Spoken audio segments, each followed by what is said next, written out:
RN, your world unfolding. At the last election, about 1 in 10 voters supported Labor. There was an 8% vote for Labor in New England, about a 13% vote for Labor in Lyne.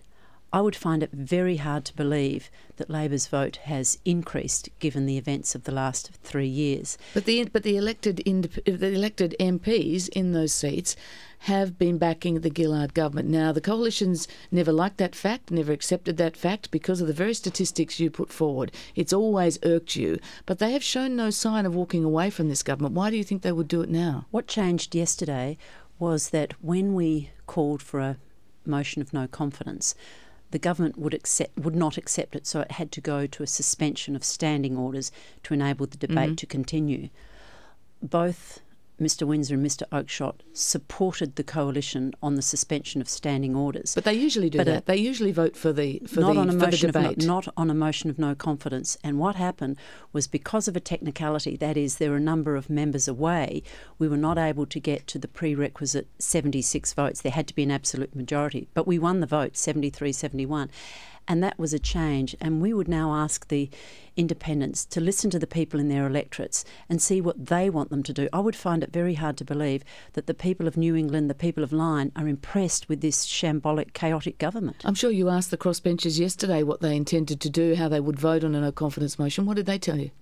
Well, I haven't spoken to them, but clearly there are 7 weeks to go until budget time, and this is another disturbing aspect of all of this. While the Labor Party has been so obsessed with its internal politics, who's going to lead the party and who's going to do in whom, nobody's focusing on the budget.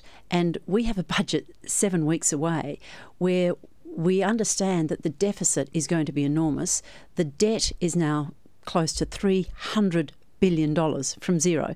$300 billion, and the government has no plan to either put the budget back into surplus or to pay down $300 billion of debt. Well, I suppose we'll see whatever plan they do have on budget night. But Julie Bishop, if the coalition was successful with a no-confidence motion, would Tony Abbott look to form a minority government with the crossbenchers? We would call for an election immediately. So you would be asking the crossbenchers to support you in a vote of no confidence, knowing that was the end of their political careers? That we would be going to an election so that the Australian people could have their say. The Australian people have been sidelined in this circus. At no time have they been asked who they want to see as the leader of the Labor Party. And I believe it's time that they had a say. Instead of the backroom boys, the union bosses, installing yet another one of their own in the leadership, it's about time the Australian people had their say. Tony Abbott called it a circus yesterday, and he said the experiment of minority government had failed.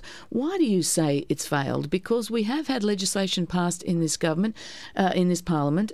Plenty of people, I think, would look at some of the policy passed and think it's been improved by the input from the independents. Fran, I don't know that we've got time for me to go through every failing of this government, but let's start with a number. Border protection. We've seen a massive failure of public policy under border protection. What's that got to do with minority government? I'm making the point. They haven't been able to come up with any legislation that can pass the parliament. They have no plan B to stop the boat arrivals, and we've seen hundreds of deaths at sea. Thousands and thousands of people arrive under this government's watch. So just on that though, let's look at that. If it was not minority government, if this Gillard government was ruling with the majority that a normal government gets, you would then prefer that they got their blueprint for dealing with asylum seekers through, which included the Malaysia solution. Well, presumably they would have some legislation that would be deemed legal by the High Court. Let's make that assumption, because again, nothing to do with minority government, is it? But they haven't got a set of legislation that can be passed through this parliament. The mining tax is an absolute debacle. It's a Commonwealth revenue-raising measure that doesn't raise revenue. Then we have the issue of the media laws. Government. Oh, Fran, come on, look at the media laws. Last week we were told that these laws had to be passed immediately. No ifs, no buts, no amendment, no negotiation. And it's been an embarrassing schmozzle this week as the Prime Minister's had to withdraw the media laws because they couldn't get the support of the independents. It's 8:12 on Breakfast. Our guest this morning is the Deputy Opposition Leader, Julie Bishop. Julie Bishop, I want to come to some policy that you're getting together in just a moment, but one question about Kevin Rudd, because you from different parties, but you know him well, and you've had some friendly and positive things to say about him. Yes. Do you think it's in his nature to go quietly on this issue? No, not at all. I believe that Kevin's return to the leadership is a work in progress. He set some preconditions and said if those conditions were met, he would return to the leadership. We can only assume that he's going to continue the revenge, the undermining against Julia Gillard. The bitterness between those two is legendary, and while ever Julia Gillard and Kevin Rudd remain in the Labor Party, the civil war will continue. It's 8:13. Julie Bishop, in Parliament today, you and the Liberal Party think tank, the Menzies Research Centre, are hosting a round table looking at the Coalition's proposed new Colombo Plan. What is that? We have invited to Canberra today people from the education sector, ambassadors and high commissioners from our region and business leaders to develop a policy that we intend to introduce should we be elected to government, which is a student exchange program like the old Colombo Plan that brought the best and brightest from our region to study in Australian universities. We believe that for our deeper engagement with Asia, we should have a government-backed scheme that sends our best and brightest to universities in the region. So a reverse Colombo Plan. Indeed.